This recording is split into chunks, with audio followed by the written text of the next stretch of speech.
talking, it ran up in there, smacks the shit out of 3. Another guy runs in, backhand. Bro, what is you gonna do with that teeny tiny axe? Back up, eats a fireball into stomping out the mages. What's poppin', ladies and gentlemen? Welcome back to the channel. How you doing? Now, the second season of Solo Leveling just dropped, so you already know I had to cover that shit. But just before we get into the recap, I gotta ask y'all for a favor. If this video gets 1,000 likes within 24 hours, then I'll consider recapping the entire series, episode by episode. Obviously, it'll depend on the performance of the videos, but hey, I'll try my best. And if you want the odds to be a little more in your favor, watching the video till the end and just leaving a comment also helps. But yeah, that's about it. Time to glaze Sung Jin Woo. Let's go. Now, things start out at Sung Jin Woo's sister's school where he attends her parent-teacher conference acting as her legal guardian. And during the time he's over there, he basically rizzes up the entire female population of the school, as well as talks to her teachers about her being a hunter. And the teacher's just asking if Jinha awakens, is she gonna become a hunter when she graduates? But Jin Woo's just looking at her like, bitch, are you stupid? And then somehow goes from talking about her sister to talking about one of her classmates. And she wants Sung Jin Woo to convince her classmate to re-enroll into school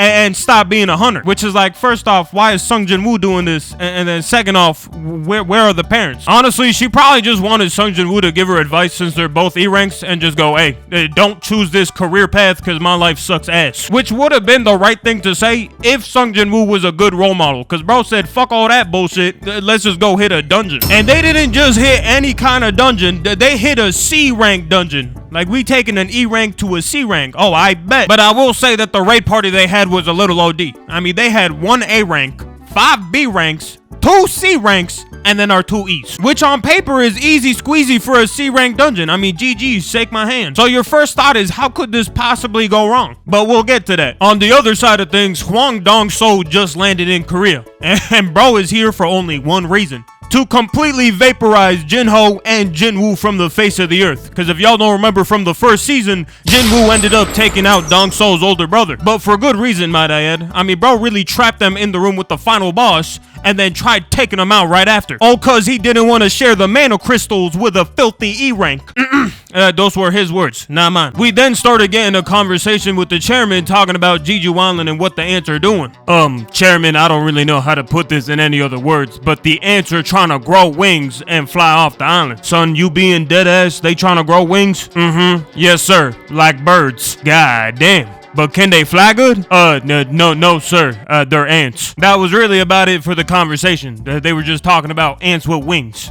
I don't know. But we get back to Jin Woo and the raid party heading inside the dungeon, and boom, shit hits the fan and the dungeon turns into a red gate. And this means 2 things. The difficulty of the dungeon just increased, so we went from a C rank dungeon to a B rank dungeon, and nobody from the outside can enter the dungeon to help. And just to make shit worse, they got intellectual elves sniping arrows at their domes. But my goat Jin Woo was locked in. He really grabbed one of them shits, broke it with his hand. But I gotta preface this again. Why on God's green earth did you bring the classmate into a dungeon?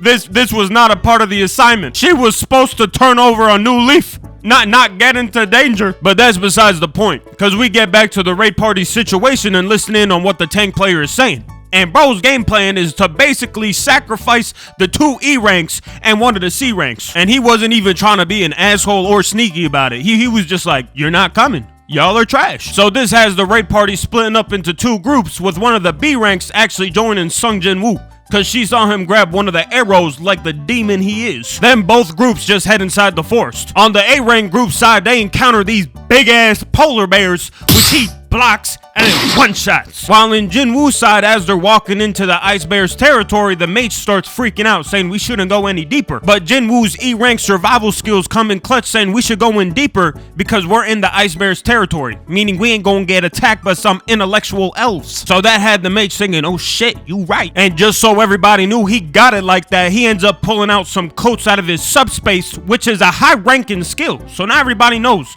oh shit, he's really like that. But that had the classmate asking questions like, hey, yo, who are you? But Jin Woo acted cold as shit, saying, don't ask any questions. Just know that it's my fault that you're here, so I'm gonna get you home safe. And you could tell based off that expression, she ain't gonna say shit for the rest of the trip. And the same thing went for the other 2 teammates. And as Sung Jin Woo finishes his sentence, an Ice Bear pulls up. And that had Sung Jin Woo's group feeling tense, but he puts out his hand like, hold on.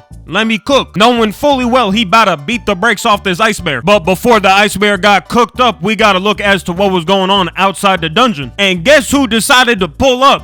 Hwang Dong-so. And we all know that he's here to basically Thanos snap Jin Woo, but his initial plan was to go inside the dungeon and do it. But because we got a red gate, now he gotta just sit outside and wait. And the Hunter Association knows exactly what he's trying to do. Like, it's not like his plan is some secret. They just can't do shit about it. So this has one of the association agents thinking that Sun Jin Woo is lucky since there's a red gate and Hwang Dong-so can't get to him. That is if he can make it out the red gate alive. And that's when we pan over back to Jin Woo violating a group of ice bears. And look how he's sitting on top of one of his dead ops. That is aura. And this had the mage once again asking, "Who are you?" But he still wasn't trying to answer that shit. So after violating the group of ice bears, Jin Woo's group ends up setting up camp and, starts snacking on the bears, with Jin Woo going out for some quote-unquote exercise. But he wasn't doing his daily push-up crunches and burpees. He was going out to kill the ice bear's boss. And bro was ready to wage a war against these bears. I mean, he pulled out Igris and the Shadow Soldiers to do his dirty work. And they did not disappoint. Ran up on the bears and just started swinging. And the fight looked like it was neck and neck until the boss came out and just started smoking the Shadow Soldiers pack. I'm talking, it ran up in there, smacks the shit out of 3. Another guy runs in, backhand. Bro, what is you gonna do with that teeny tiny ass axe? Back up, eats a fireball into stomping out the mages. Then they try to jump the bear, but it said not today. Almighty push. So with no Shadow Soldiers left, there was only one person left to finish the job. Our goat Igris. And bro made quick work of this thing. It ran up, weave, sliced it while flying up into the air. Bear tries to counter, weave. Igris hits a spin move, stabs it down his back, proceeds to slice it while falling, then takes out the back of his knees. Jin Woo's looking at this shit like, oh nah, if he did this to me, I would have been finished. Igris, realizing he's folding this bear, just starts staring at it menacingly. And the moment it tries to do a move, he decapitates its ass, ending the fight between the Shadow Soldiers and the bears. On the other side of things, we got an update as to what happened with the A-ranker and his group. And his entire team got wiped out by the intellectual elves. So the episode just ends with bro dead ass running away with his life, abandoning his team. Like, damn, he was talking all that shit in the beginning and got cooked. 1,000 likes if y'all want the next episode. I'll catch you.